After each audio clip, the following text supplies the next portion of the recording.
আমরা জামায়াত ইসলামীর কাছে আহ্বান রাখবো, ভণ্ডামি বাদ দেন আপনারা। বাংলাদেশে জামাত একটা বাইক দেওয়ার চেষ্টা করতেছে যে তারা খুব সংস্কারের পক্ষে, কিন্তু বিএনপি খারাপ হলেও একদিকে ভালো যে তারা যে সংস্কারের বিপক্ষে এটা জনগণের সামনে সরাসরি বলে।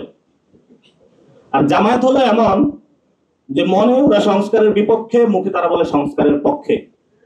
আমরা এখনো সুপারিশমালার কোনো সমাধান করতে পারি নাই, প্রস্তাব আমরা একে নাকি দুয়ে যাবে সেই বিষয়ে সমাধান করতে পারি নাই, আদেশের বিষয়ে কোনো সমাধান করতে পারি নাই।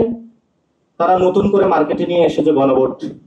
গণভোট হবে, গণভোট হলে তো জামাত যে পার্লামেন্টে 300 সিট পেয়ে যাবে সেটা তো আর বাংলাদেশে হচ্ছে না। আমরা আগেও বলেছি গণভোটে যদি হ্যাঁ জয়যুক্ত হয় এটা তো বাংলাদেশের জনগণের জয়যুক্ত হবে, এটা তো জামায়াত ইসলামের জয় হবে না। এই জন্য আমরা জামায়াত ইসলামের কাছে আহ্বান রাখবো, ভণ্ডামি বাদ দেন আপনারা। আপনারা ভণ্ডামি বাদ দেন, ভণ্ডামি বাদ দিয়ে অন্তরে কি আছে একটু খুলে বলেন। লোয়ার হাউসে পিয়ার কি একটু সিট বার্গেইনের জন্য, যেটা 4 দলীয় জোটে করেছিলেন ওইটাকে একটু বাড়ানোর জন্য চাচ্ছেন নাকি অন্য কোনো কারণে?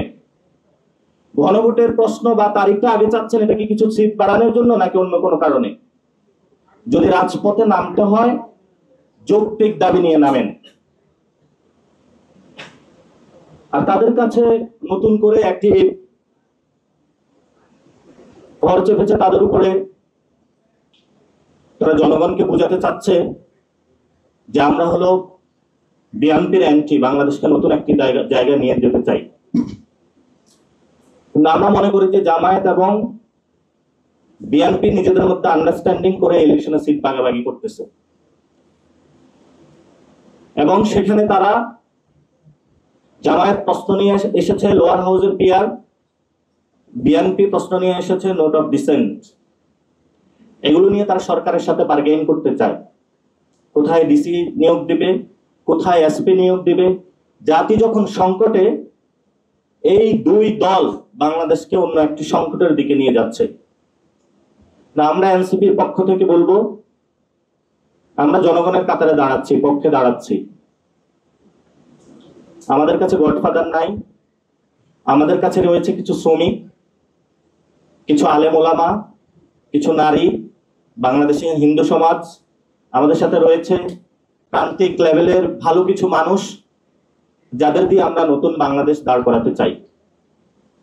এজন্য জামায়াত ইসলামের প্রতি আমাদের আহ্বান থাকবে, সঠিক জায়গায় কথা বলুন, বেজায়গায় কথা বলিয়েন না।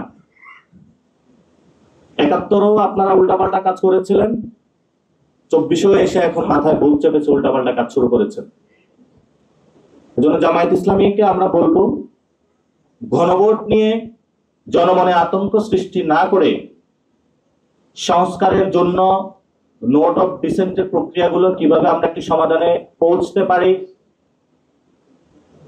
আদেশটা কিভাবে জারি করা যায়, ডক্টর ইউনূস শহীদ মিনারে কখন এসে জারি করবেন সেই বিষয়ে আপনাদের দাবি তোলা উচিত। আমরা এনসিপির পক্ষ থেকে মনে করি জামায়াত যে দাবিগুলো তুলতেছে, লোয়ার হাউসের পিয়ার এবং গণভোটটা আগে দেওয়া, এগুলো হলো জামাতের বন্ডামি, এগুলো হলো কিছু সিটের বার্গেইনের জন্য। আমাদের নতুন করে একটি সম্ভাবনা তৈরি হচ্ছে এনসিপির পক্ষ থেকে, আমরা সেই সম্ভাবনার পক্ষে কাজ করে যাচ্ছি। আপনারা দেখছেন, আপনারা বিচার করবেন, পুরো বাংলাদেশ বিচার করবে। আমাদের নামে অনেক অভিযোগ দেওয়া হয়েছে, লক্ষ লক্ষ টাকা কামিয়েছে, গাড়ি বাড়ির মালিক হয়েছে। কই, আমি তো হলাম না কোনো গাড়ির মালিক, বাড়ির মালিক, লক্ষ কোটি টাকার মালিক। এখানে তো একজন মানুষ যারা রয়েছেন, একজনও তো কোনো লক্ষ কোটি টাকা মালিক হয় নাই। এইসব প্রোপাগান্ডা সেল বাংলাদেশে বন্ধ করতে হবে। এগুলো ইটালির হিটলার করেছিল। এইসব তথ্যের মধ্যে পুরো বিশ্ববাসীকে, জনগণকে বিভ্রান্ত করেছিল।